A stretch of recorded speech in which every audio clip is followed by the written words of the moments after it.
Well, look who we have joining us this morning. As I mentioned at the top of the hour, we've got Ryan Bailey. Yes, I know you don't want us to call you a phenomenal cook, but he's a backyard griller. Backyard barbecuer. Cooking is amazing. We'll see. We'll see if she's still saying that by the end of the show when you get to taste some of this. So we'll see. You've got 3 cuts of meat here, and you're going to give us an alternative to brisket. It's July 4th, right? Everybody wants to get out. They all want to cook out. We're in Texas, so beef is king, right? And we've got a brisket. Everybody knows brisket.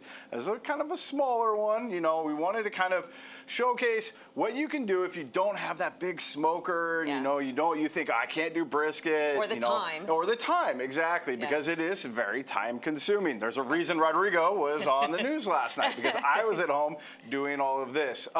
So we want to kind of give you an idea. And most people, you know, you've got your Weber grill, you've got your kind of kettle, the drum smoker, drum grill that a lot of people have here. You can do a brisket, but there's a couple of different alternatives that we want to talk about. One of them is the tri-tip, and the tri-tip, very popular on the West Coast where I'm from. So, you know, we do a lot of tri-tip, and more people are doing it like a brisket, where you can smoke it. You can get it up to that 200, 203 degrees, and so you can smoke it. And so it's just a different way to do it. And then we also have over here, I promise it's not burnt, okay?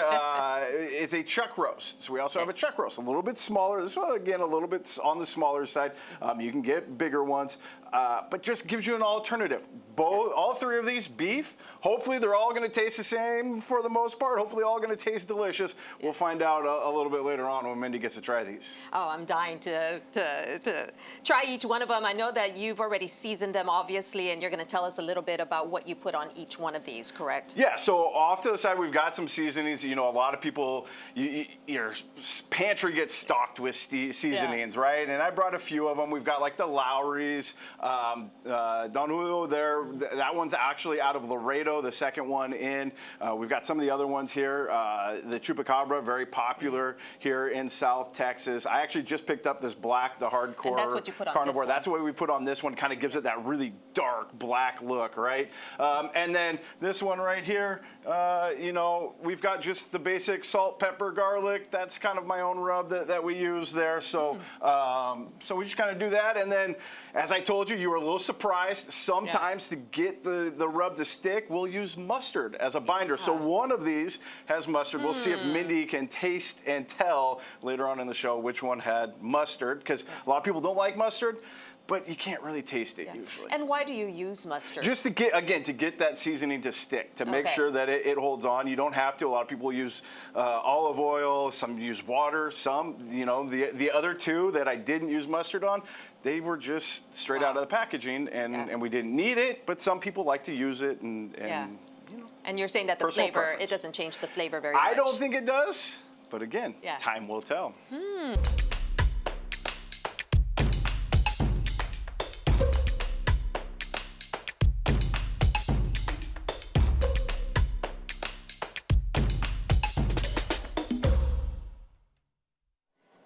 Once again, we are in the KGNS kitchen. We've got Ryan Bailey with us, who's joined us with 3 cuts of meat that we can try on this July 4th. 2 of them are alternatives to the brisket. Yeah, so again, we did the brisket. Everybody wants beef, right? And so if you want to smoke, you don't want to do the typical fajita, burgers, dogs on 4th of July. This is kind of a different way you can do it. A small brisket, which you can do on a Weber grill, on, you know, your basic drum grill. And then we did a chuck roast over here and a tri-tip here. Now we'll start with the brisket, because that's king, right? Brisket's king in Texas. And so kind of we were talking to Mindy, doesn't know, you know, she's a novice to barbecue. So how do you tell a good brisket?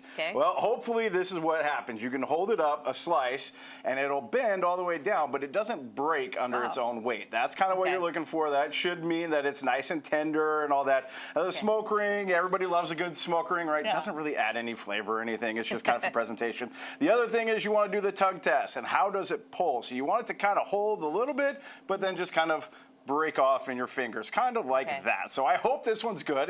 It's passing all the tests, but there's only one real test, and that's the flavor test. Exactly. That's the field test in the mouth. So, okay, so that's your brisket. Very good. Okay. So that's what we all know. That's, And you go to the barbecue place, everybody, you've got brisket, right? Yeah, the seasoning is great too. So on this one, we just did very basic, very simple, Central Texas style, salt, pepper, a little bit of garlic powder, maybe one other thing tossed in there, but I don't taste the mustard on this one. A good cook can't, yeah, so that was the other thing. One of these has mustard on it, okay? So now we'll come over here to the chuck roast. Okay. We'll do this one.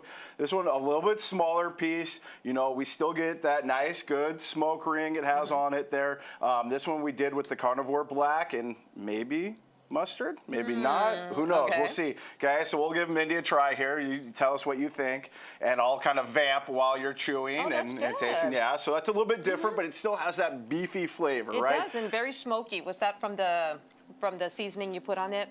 Probably not. I mean, it might be, and that's the thing. You want to mix around the seasonings, see what you like, see what you don't like. There's a lot of, as they say, there's a million ways to skin a cat, right? Yeah. So that one, does it taste mustardy to you? No. No, not so much. Not at okay. all. And then finally, we come over here to the tri-tip. The tri-tip, very popular on the West Coast. You can grill it like a steak. You can smoke it.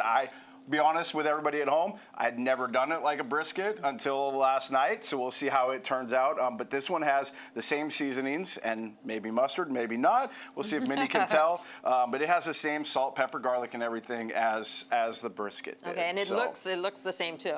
Yeah, you can see not quite as much of a smoke ring there, but still a little bit of that pink. And this one was actually a prime cut, so it should be a little bit softer. I was just going to say, it's so tender. So that one was a prime. So when you're looking for beef, that's the other thing to really look for. The lowest level is select. Then you go to choice, which is kind of the middle grade, and then prime. And so you get that prime beef. It's supposed to be a little bit better. It's supposed to have more fat in it and have, as we were talking about in the break, fat means flavor. So that's what we're looking for. Minnie said fat means calories. Flavor. When you're at the barbecue, it doesn't matter. We're not counting calories on the 4th of July, right? So which one did you like best? We'll start with that. Okay, I have to say that I love this one. Okay. The seasoning is fantastic. The tenderness is really great on this one. I still don't taste the mustard. So which one of the three had mustard? I don't know. I don't know. This one was very flavorful, so I'm going with this one for the mustard. When you walked in the first time, I told you ahead of time we're going to do this. She said, this one looks yellowish. She nailed it.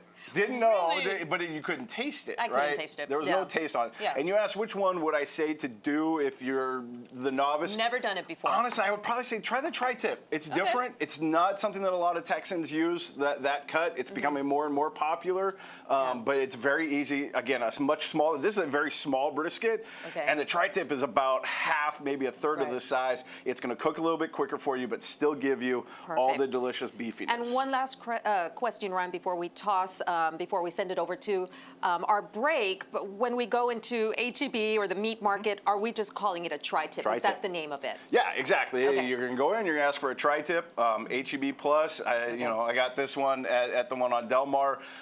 So again, you're not going to find it in all the meat markets out there. It's just kind of starting to come to Laredo. More and more places are carrying tri-tip. You go to some of the meat markets, they may have it, they may not. But yeah, just ask for a tri-tip. Wow. And there you go. I love it. Well, I'm going to take this one home for 4th of July. Sorry, Cass. No tri-tip for you. Thank you so much, Ryan, for joining us. Appreciate having you with us. And, lots of friends out there celebrating a big day today. Not only is it 4th of July, it's their birthday. So from all of us here on The Morning Show, happy birthday. Happy birthday.